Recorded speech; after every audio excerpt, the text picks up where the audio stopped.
Right, can I remind members that our proceedings are unlikely to be covered by parliamentary privilege? Order. Welcome to the meeting of the Speakers Committee for the IPSA. We are here today to consider IPSA's main estimate, 25-26. Rich and Ian, could you introduce yourself for the record, please? Thank you, Mr. Speaker. I'm Richard Lloyd. I'm Chair of the Independent Parliamentary Standards Authority. Thank you, Mr. Speaker. I'm Ian Todd. I'm the Chief Executive and Accounting Officer for IPSA. Right, before we begin questioning, could you briefly summarise your main estimate? Thank you. If I may, I'd like to give some context as well as some of the elements of the plan that we would most like the committee to recognise. First of all, this is the first estimate of this Parliament following the biggest change of MPs and staff ever. 2,500 people left last year and the same number have now joined. So we are listening carefully and learning about the priorities and experiences of the new intake, as well as, of course, the returning members, and we will continue to do so. Second, in the last Parliament, we made significant improvements to the services that IPSA provides within the constraints of the operating model we inherited. But we want to do better. We made major commitments to overhauling the way IPSA operates. That work was paused so that we could focus on supporting those new people joining Parliament.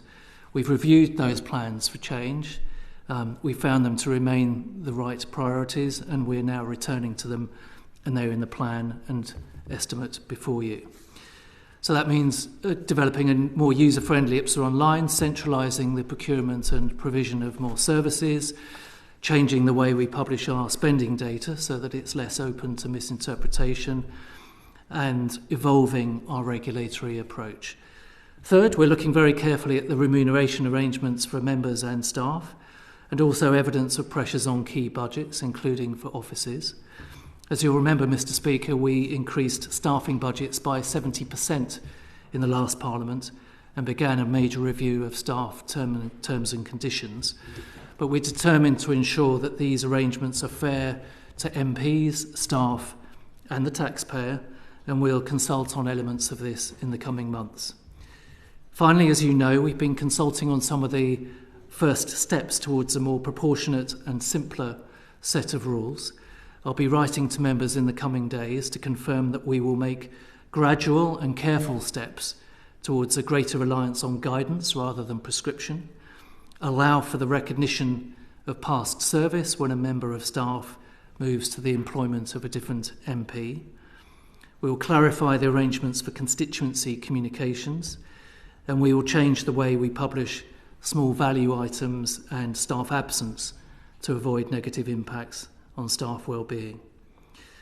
Mr. Speaker, we know we've got a lot to do to modernise the operating model that IPSA took on from the House 15 years ago, but we can't do any of these things in isolation. So I want to finish by recognising two things. First of all, the very welcome and improving collaboration between IPSA members, member staff and the House services. We can't rebuild a more effective IPSA in isolation. And finally, by thanking Ian and every single person that works at IPSA for their commitment to supporting Parliament and a continually improving service. Thank you. Thank you. Right, let's go into questions. Charlotte, please. Thank you, Mr. Speaker. Subhead A contains an increase for office costs of between 8.2 and 8.8%. Do you believe this is sufficient to address the difficulties some MPs have had in finding suitable office space? Thank you. This is a budget we wrestle with every year because there are very different forms of data from the market. There are different requirements from different MPs, and obviously we've had a very large number of new MPs taking on new premises, again, sometimes with differing requirements. So what we've tried to do is to set the uplift for next year's budget in response to the market data that we have, in response to the arrangements that are already in place. There are a small number of MPs that are still searching for a suitable office. And by the way, the absolute fundamental for us is that MPs and their staff have safe, healthy, secure offices to work in. And there are differences of view about how that can be brought about. Where we have seen members face difficulties with local market pressures, we've had some very constructive conversations about how we might respond to that. In short, we think we've provided for the vast majority of instances that we already know about based on market data. But where there is extra pressure, then we will continue to have those conversations and to support MPs where that's necessary. For the future, as I said earlier, we are looking very hard at a different model of provision of constituency office, which ought to take the strain of negotiating local leases out of the hands of MPs and office managers and ensure that we, again, can have a centralised model that's more responsive to local need.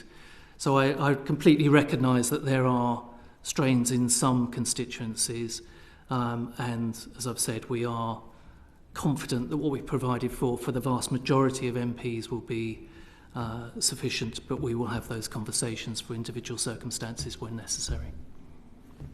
Thank you. Anything you'd like to add, Ian? Sorry? Anything you'd like to add? No, Charlotte, thank you. Thank you.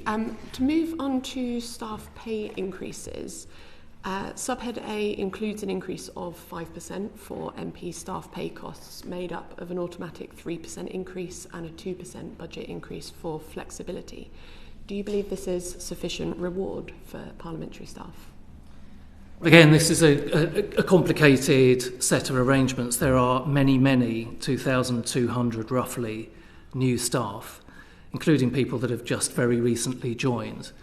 And our approach for some years now, as you know, Charlotte, has been to apply an automatic uplift, but to communicate that where circumstances are appropriate, either a higher uplift or no uplift might be what an MP as the employer chooses to do. In other words, we make the baseline uplift as simple administratively as possible.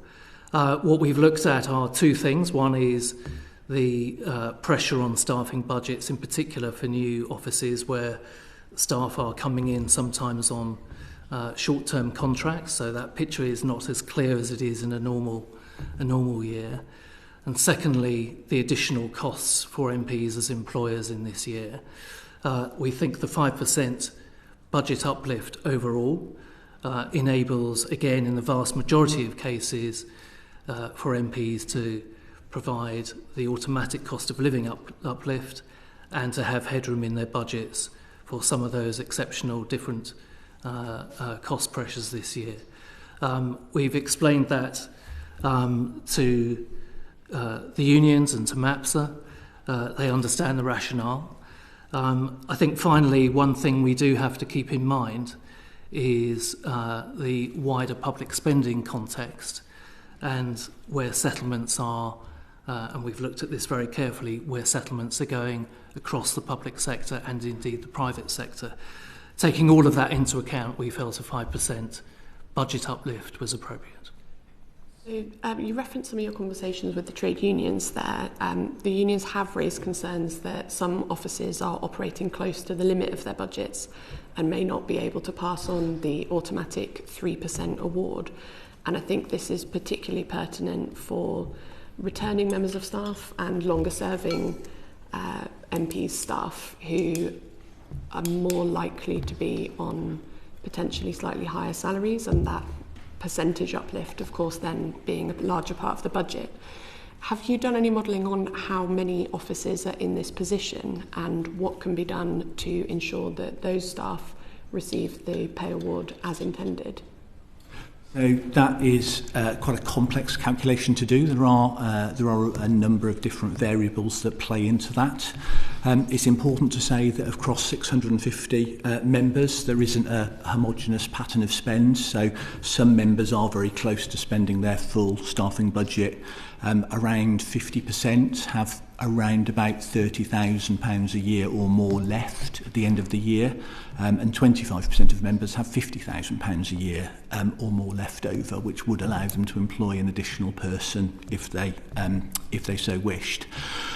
The best modelling we can achieve suggests that there may, and I stress that is may, be 13 members whose current pattern of spend is such that the increases to the cost of employment, in addition to the 3% uplift, would take them over their budget for the year when they otherwise wouldn't be over their budget for the year.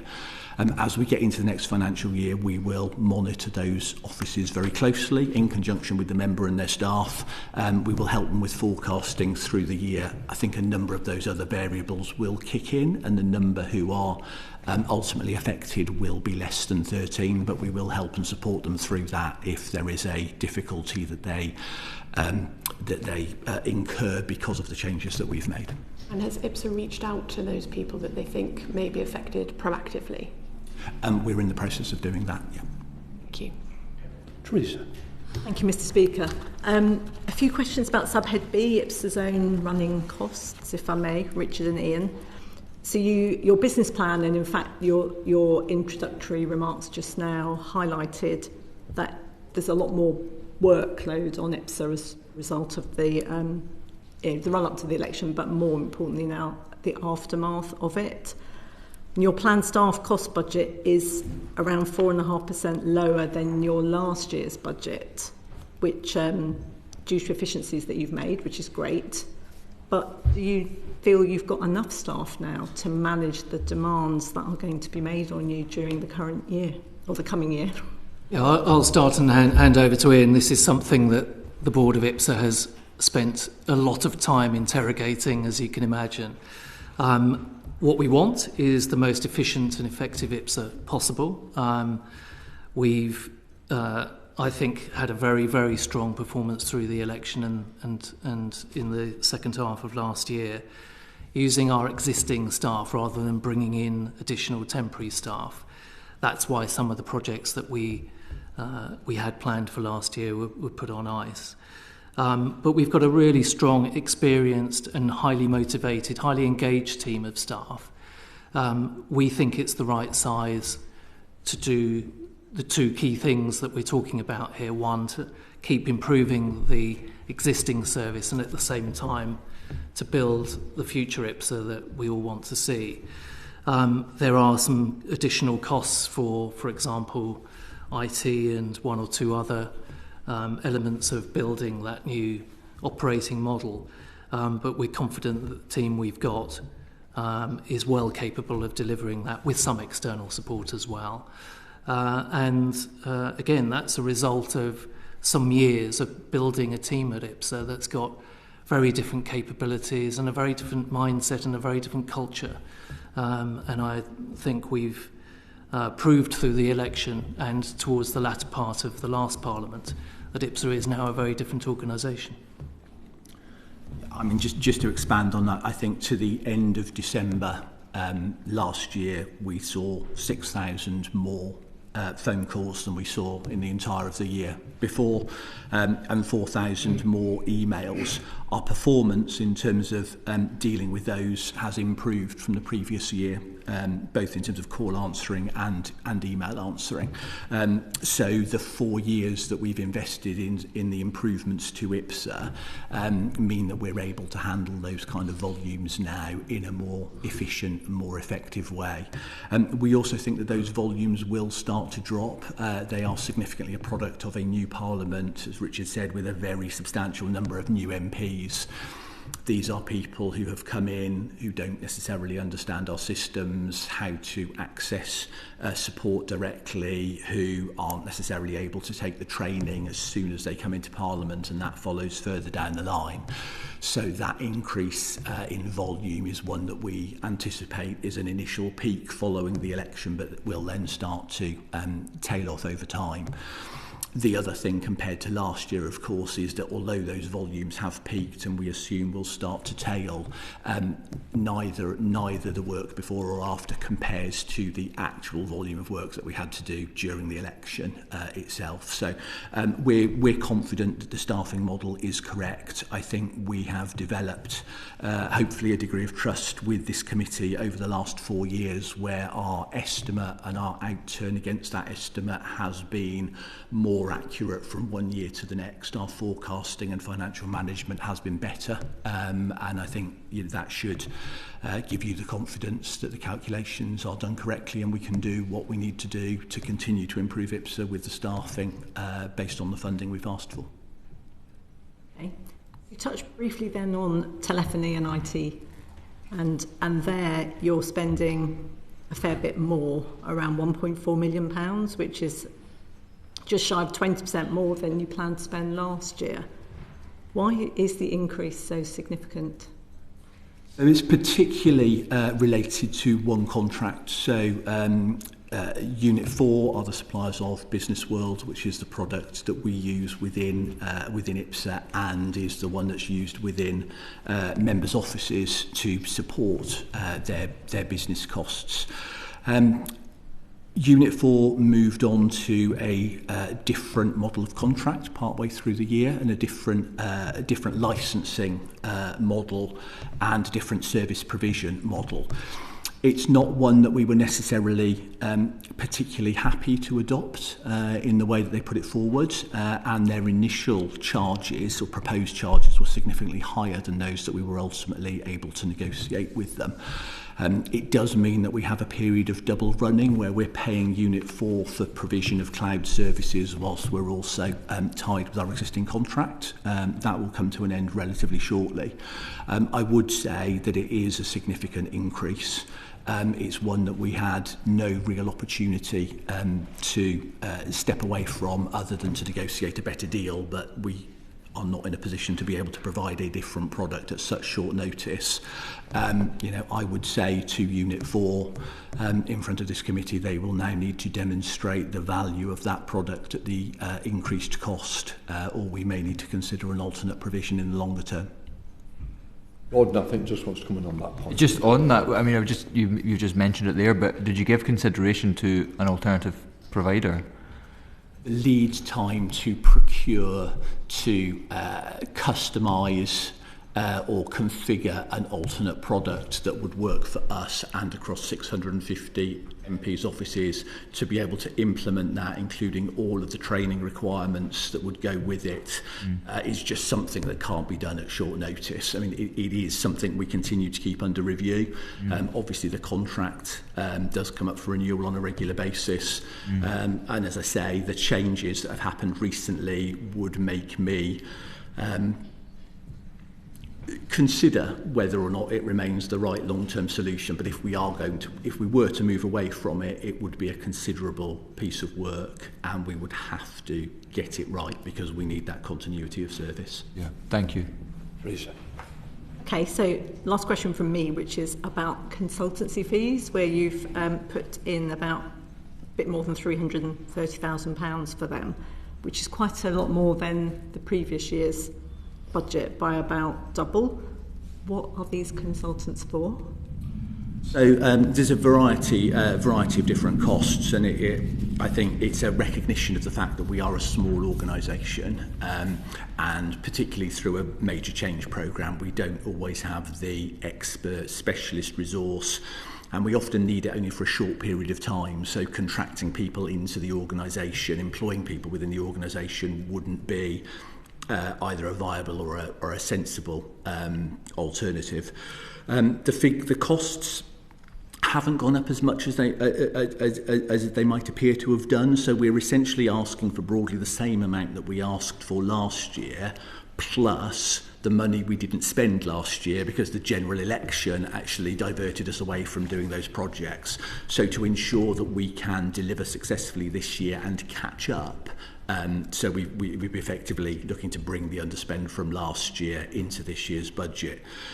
It covers a variety of different specialist skills, so commercial, procurement, but predominantly around the IT space and the development we're doing at the request of members to improve the accessibility of the systems that we've got.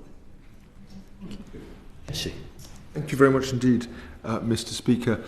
Gentlemen, the McLeod remediation costs were 7.3 million, then they came down to 5.5 million as a result of an HMRC ruling. What was the ruling and how have they come down and why?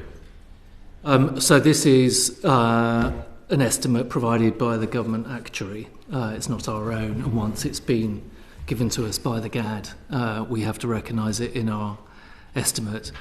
Essentially, this was a projection of numbers of members who would take up one of the McLeod options that might incur an unfair tax charge. And therefore, we've committed through the PCPF to put people in that situation back into the position they would otherwise have been. So it's now a certainty because HMRC and the statutory instrument has now been made to provide for that redress scheme. It's still uncertain in terms of the quantum. There is not absolute certainty about the behaviour, the take-up of every single MP that's been affected through the McLeod issue. But once the GAD gave us that number, we had to include it there. So you can't be very confident, at all confident? We'll become more confident as the year wears on. Slightly confident at the moment. What level of confidence do you have about the cost? I have a medium level of confidence based on what I understand to be the take-up of different McLeod options, but obviously as those work through the system, we will then become very confident and very clear about the need for the redress scheme and the payments that the GAD have projected. So the 7.3 to the 5.5 reduction is not actually a reduction in cost, but because of the regulations that Treasury have laid, it means that the 1.8 million difference does not need to go through IPSA's estimate because it can be picked up now directly by the pension fund, which they wouldn't have been able to do without the regulations being in place. But the GAD estimate... Is that a posh way of saying that the Treasury cooked the books so the rules don't apply in the same way and therefore the number's gone down? No. So the number in our estimate has gone down because where the funding is coming from is now split between us and the pension trustees, whereas it was originally all going to come through us without those regulations. But the GAD estimate is based on a worst case scenario, assuming everybody chooses the option which would cost the most. Right. Choices had to be made by the 31st of January, so once those are understood, we will be able to come up with an actual calculation. It will be less, almost certainly, and assuming that GAD are right and the estimate that they've created is the maximum, it should not be more than that. But we would anticipate it will be significantly less in practice. Final question. What happens to MPs who are suddenly landed with a bill in order to buy out or recover costs that they would have paid earlier, and they've suddenly been given a large number? What happens to those guys? They have a choice between paying it or not getting their pensions. No, everyone remains in the pension scheme. The choice and the guidance that we funded to help people make that decision was about, and in some cases this is much more complicated, as you know, than simply the parliamentary scheme, because if people had other pension pots, that needed to be part of their consideration. But a colleague could still find themselves up for tens of thousands of pounds additional payment. Well, they will have been given the information that told them the cost of either rejoining the final salary scheme for a period in which they weren't in it, or their other options. And there was independent advice being offered. And we funded... Right, but what I mean, Mr. Speaker, is do they have a choice to pay it over a period of time? I mean, who has the cash to pay that kind of money? Yes, they do.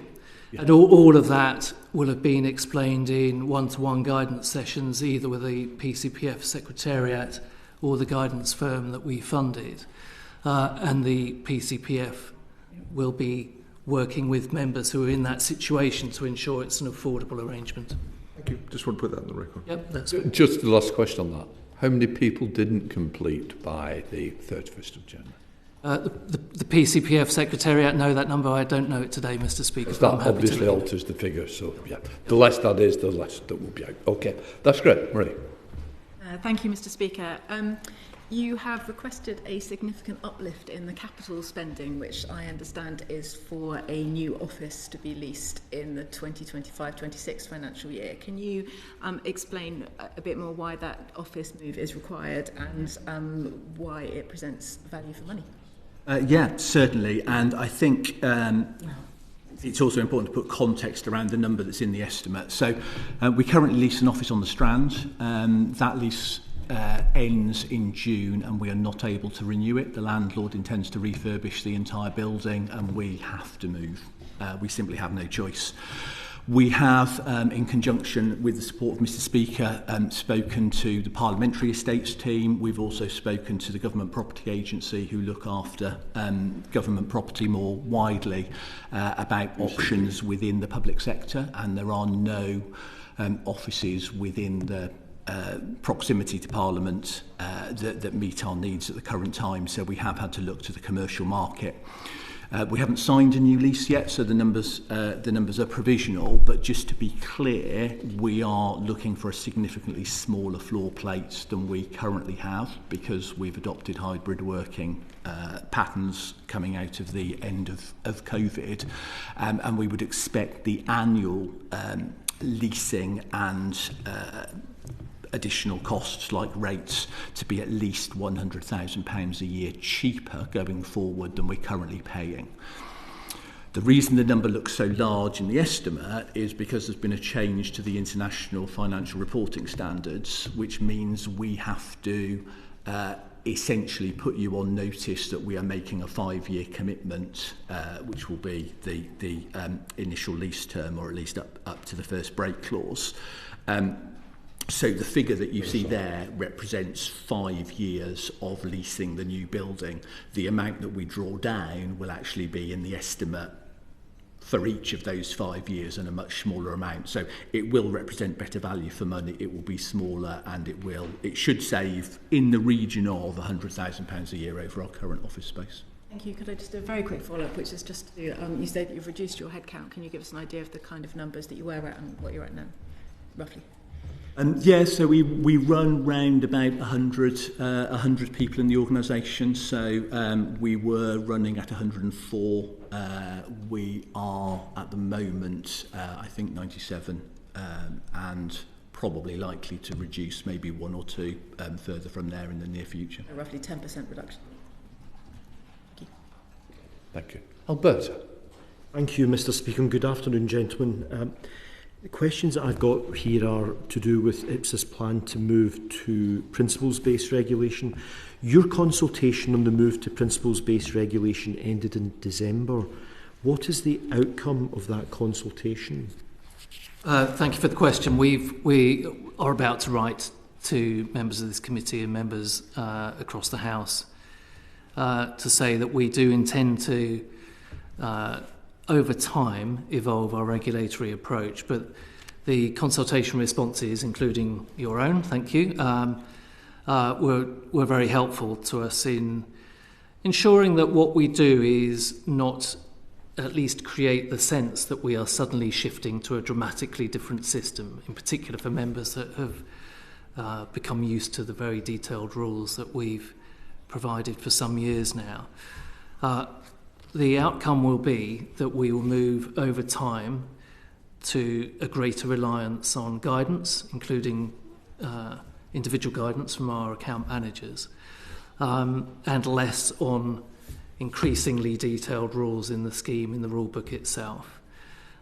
We will make the principles in the scheme clearer, but I think that approach over time, and bearing in mind the need to be really clear about the intention of the overall regulatory approach, the need to offer clear guidance and examples of what's possible under the scheme, will mean that we'll do that slowly and surely, in a sense of wanting to go at a pace that the members and office managers can absorb, rather than a sudden cliff edge.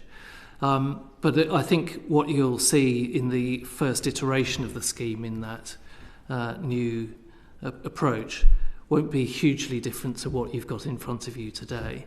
There are some areas where we, in fact, will put more detail out in guidance and in the accompanying material that goes with the scheme than we have before, to make things clearer rather than less clear. But as I say, we want to work with you on how that will be embedded and how that will evolve over time. Thank you. Finally, as you've answered some of the other questions here, how much will the move impact your operational costs? Do you envisage having to employ people specifically to give advice, as you've mentioned, guidance? No, it's budget neutral, that change, and in particular bearing in mind the pace of it and that sense of us evolving rather than having a very sudden set of changes. Again, in light of the question earlier, we are confident that we can bring that about through existing budgets, in fact through a slightly declined budget. Lovely. Thank you very much. Thank you. Gordon. Thank you, Mr. Speaker, and thank you both for coming in. I know it's a very busy time for IPSA at the end of the financial year, so I'm sure your teams are all working very hard. You list 23 projects in your business plan, but at the same time you're in, I think, subhead B, show a decrease for the budget for those projects. Are you confident you're going to be able to deliver those projects with a decreased budget? Thank you, Gordon. Yeah, I mean it's similar to the answer that that I gave to Teresa previously. We are confident. I think we've developed a track record of planning our improvement programme and delivering it successfully. Quite a number of the projects in the plan for this year are things that have been brought forward from last year, partly delivered or not started because of the general election. We plan very carefully. We recognise that we're a small organisation. We have a dedicated strategy and change team, but we also rely on people throughout the business to deliver a lot of that change. So we plan. We're not doing all 23 of those things simultaneously. They are sequenced throughout the year. And we are confident that we have the right people, sufficient people, reliance on consultancy where necessary, IT systems and all of the support mechanisms that we need to be able to deliver that successfully. What do you think are the most important projects?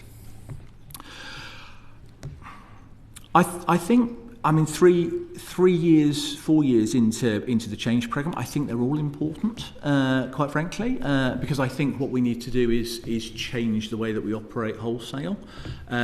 Clearly, Richard's spoken about the move to a different operating model and a different way of thinking about regulation, which would be more modern, more aligned with the principles of better regulation, and particularly proportionality, targeting and accountability.